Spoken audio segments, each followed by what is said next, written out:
हमारे साथ अफलातून भाई हैं। अफलातून भाई एक वरिष्ठ सामाजिक कार्यकर्ता हैं बनारस में और काफ़ी विषयों पर बहुत गहन अध्ययन है। सर, आप राशन के मुद्दे पर पहले तो एक छोटा सा सुधार कर लूँ, मैं सामाजिक कार्यकर्ता नहीं हूँ, राजनीतिक कार्यकर्ता हूँ। जी, समाजवादी जन परिषद का संगठन मंत्री हूँ। तो ये जो जिस तरीके से चर्चा हो रही है पक्ष विपक्ष दोनों के द्वारा, उसमें बुनियादी चीज को लोग भूल जा रहे हैं। सबसे पहली बात तो ये है कि PUCL का भोजन के अधिकार को लेकर के कॉलिन गोंजाल्विस वगैरह का मुकदमा था। 2002-2003 टाइप में बहुत अच्छा फैसला आया कि जीवन का जो अधिकार है आर्टिकल 21 वाला, और उससे जोड़ करके राशन का जो अन्न, मुफ्त अन्न देने की बात है, ये बात सुप्रीम कोर्ट के उस आदेश में आया। उसमें सुप्रीम कोर्ट ने ऐसे कमिश्नर्स नियुक्त किए गैर सरकारी, जो लोग देखेंगे कि ठीक से बट रहा है कि नहीं है वगैरह वगैरह। तो नंबर 2 बात है, सरकार खेती करती नहीं है, सरकार खेती कराती भी नहीं है। तो कौन करता है? किसान करता है। किसान करता है, वो फूड कॉरपोरेशन ऑफ इंडिया को देता है और पब्लिक डिस्ट्रीब्यूशन सिस्टम को फूड कॉरपोरेशन से जाता है। ये 3 कानून जो लाए थे उसमें सीधे सीधे FCI को ख़त्म करने की साजिश थी। पंजाब के किसानों ने देख लिया कि स्टेनलेस स्टील के बड़े बड़े सेलो लगा दिए थे ज़मीन लेने के बाद, तो वहाँ से वो शुरू हुआ और एसेंशियल कमोडिटी एक्ट भी उसमें था। और ये सारे कहने को बोलचाल में आम आदमी से कहे 3 कृषि कानून केंद्र सरकार नहीं कर सकती थी, क्योंकि ये राज्य का विषय है। ये जो है समवर्ती सूची जो होती है राज्य और केंद्र दोनों की, वो भी नहीं था। ये शुद्ध रूप से राज्य का ही विषय था। तो कैसे मोदी करते? तो उन्होंने उनको व्यावसायिक दिखा करके किया। चाहे वो एसेंशियल कमोडिटीज एक्ट हो, ये तीनों कानून जो थे उनको उन्होंने आर्थिक व्यावसायिक दिखा करके ये बदलाव किया। और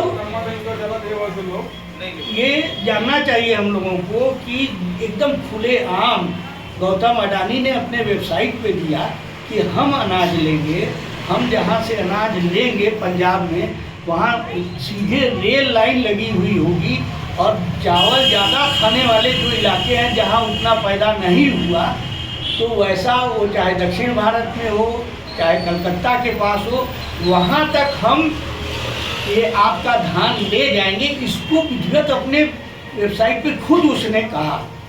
ठीक है, तो बात ये आती है कि अच्छा, और उसके साथ साथ मेरा ख्याल है कि मायावती ने थोड़ा इशारा उसकी तरफ किया था कि उसका पैसा भी जनता के टैक्स से आता है। तो ये बात, ये जो सरदार जी हैं केंद्रीय कैबिनेट में,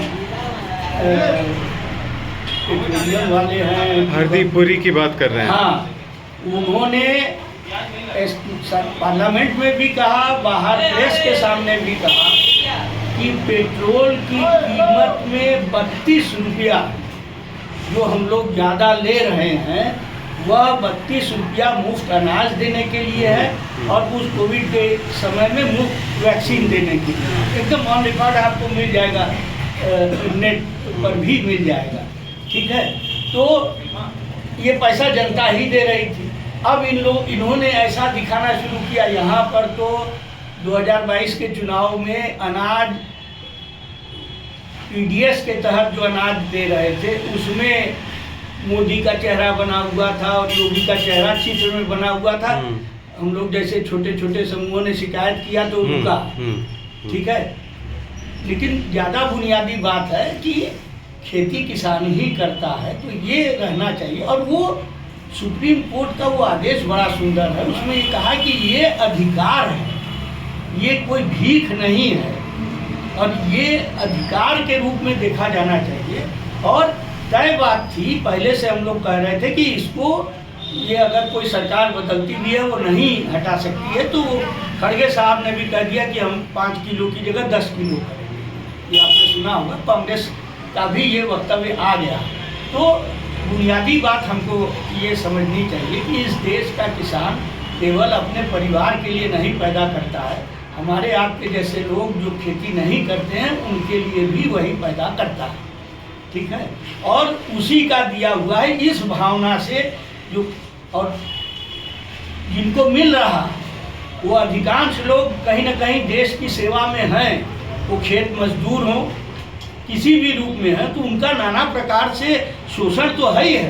तो उसमें अगर ये सिस्टम उनको मुफ्त अनाज दे रहा है तो कहीं से वो दान नहीं है, वो उनका अधिकार है, ये मेरा